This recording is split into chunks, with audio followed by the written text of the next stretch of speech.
அந்த பேப்பரை பார்க்குறேன். கரெக்ட்னா 3 நாளைக்கு ஒரு படம். நான் ஒரு படம் நடித்தேன், பேர் சொல்லக்கூடாது, நீங்களே யூசிங்க. பிரமாதம் போதுண்ணே நம்ம படம், வெற்றிகரமான 3வது நாள்னு சொன்னோம். 25வது நாள், 50வது நாள், 100வது நாளில் போய் இப்போ வெற்றிகரமான 3வது நாள், 3வது நாளில் வெற்றி தானே அப்படின்னு ஆயிடுச்சு. அது ஒரு விதத்தில் நல்லதுதான். நமக்கு வந்து பக்குன்னு இல்லாமல் 3வது நாளை பார்த்துக்கணுமா முடிச்சிடலாம். சக்ஸஸ் ஆகிடுச்சுனா படம் எல்லாரும் பார்த்துட்டாங்கன்னு அர்த்தம். ஏன்னா தயவு செய்து நீங்கள் நம்ம தமிழர்கள் கேட்குறோம், கேட்டு இது வரைக்கும் அவங்க நல்லது செஞ்சதே இல்லை. இப்போ நல்லது செய்யறதுக்காக கேட்குறோம். ஏன்னா இது மாதிரி சின்ன படங்கள்னு சொன்னாங்க. சின்ன படம் பெரிய படம் எல்லா படத்துக்கும் பணம் தான் செலவாகுதே ஒளி பருத்தி கொட்ட புண்ணாக்கா தவிர. தம்பிதுரை கேட்குறேன், நான் நடிகனாக இருந்திருந்தா என்கிட்ட என்ன பருத்தி கொட்ட புண்ணாக்கா கொடுக்குறாரு, பணம் கொடுக்குறாரு. இந்த படம் ஓடணும், ஓடினாதான் தமிழ்நாட்டுக்கு நல்லது. அவார்டு வாங்கின ஆளுங்கெல்லாம் பார்த்தேன். பட் ஓடணும், ஓடுறதுக்கு ஒரு 10 நாளாவது ஓடணும். இப்போ இருக்கிற நிலவரத்தில் ஏன்னா 200 தேட்டர் ரிலீஸ் பண்ணுறீங்க, அதனால ஒரு 100 நாள் 50 நாள் போன 10 நாள் ஓடும் இல்லையா? 50 நாள்லாம் கேட்கக்கூடாது, தப்பு. 10 நாளாவது ஓடும் என்று சொல்லி தயவுசெய்து நீங்கள் பத்திரிக்கைக்காரங்க, எனக்கு இந்த குடும்பம் என் குடும்பம் தான், ஏன்னா சினிமாக்கார குடும்பம் தானே, அதனால எங்கள் குடும்பம் வாழ நீங்களும் உதவி பண்ணுங்க.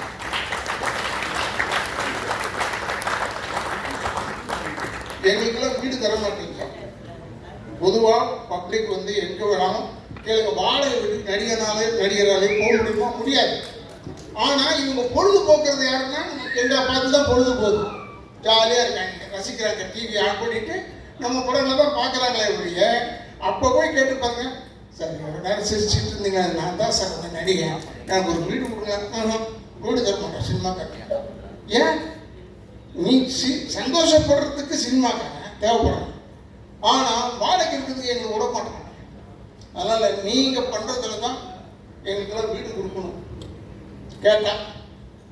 அதனால சொல்கிறேன், தயவு செய்து சினிமாவை வாழ விடுங்க. அது வீழ்ந்தா நிறைய பேருக்கு வேலை கிடையாது, ஞாபகம், நிறைய பேருக்கு வேலை கிடையாது. அது வீழ்ந்தா நிறைய பேருக்கு வேலை கிடையாது. அதனால் வாழ வேண்டும், சினிமா வாழும். அதுக்கு நீங்களாம் உதவி செய்யணும்னு பத்திரிகை தோழர்களையும் யூடியூபர்ஸையும் நான் கேட்டுக்கொண்டு, என்னுடைய வந்து ஜனங்க எல்லாருமே வெளியே போகும்போது நல்லா இருந்தது பார்த்தேன் எல்லாருக்கும் சொல்ல கற்றுட்டேன். முதல்ல இருக்கு, ஆனாலும் என்னது ஆனாலும் இல்லை, இந்த இடத்துல ஃபுல் படத்தை பாருங்க, பார்த்துட்டு சொல்லுங்க. தயவுசெய்து இதுக்கெல்லாம் என்கரேஜ் பண்ணுங்க, வாழ விடுங்க. நான் சொன்னேன், தம்பிகிட்ட சொன்னேன், பக்கத்தில் இருந்து பெரிய டைரக்டர் தம்பிகிட்ட சொன்னேன், தியேட்டரில் போய் தான் நான் படம் பார்ப்பேன். நான் இந்த திருப்பி விஷயங்கள்லாம் பார்க்குறேன், எனக்கு அது ஒரு கெட்ட படம். தியேட்டரில் போய் பார்த்தேன், படம் பார்த்த மாதிரி இருக்குது. தியேட்டரில் போய் பார்த்தேன், விசுவாசெல்லாம் நான் தியேட்டரில் போய் பார்த்தேன். அப்போ தான் எனக்கு தெரிஞ்சது எவ்வளோ கைத்தட்டல் வந்து எவ்வளோ கைத்தட்டல் வரலன்றது எனக்கு தெரியுது. அதுக்காக புது செருப்போ ஏதோ ஒன்று எடுத்தார் நடிகர் பார்த்திபன் சார். அவங்க எப்பயுமே கொஞ்சம் அதான் யாருக்கு புரிஞ்சிடக்கூடாதுன்னு ஒரு படம் எடுப்பார், அது வேற விஷயம். ஆனால் புதுமையாக எடுப்பார். இதை நான் போய் தேட்டரில் போய் பார்த்தேன். அவர்கிட்ட ஃபோன் பண்ணி சொன்னேன், இப்போ படத்தை போய் பார்த்து தேட்டரில் நல்லா இருக்கு.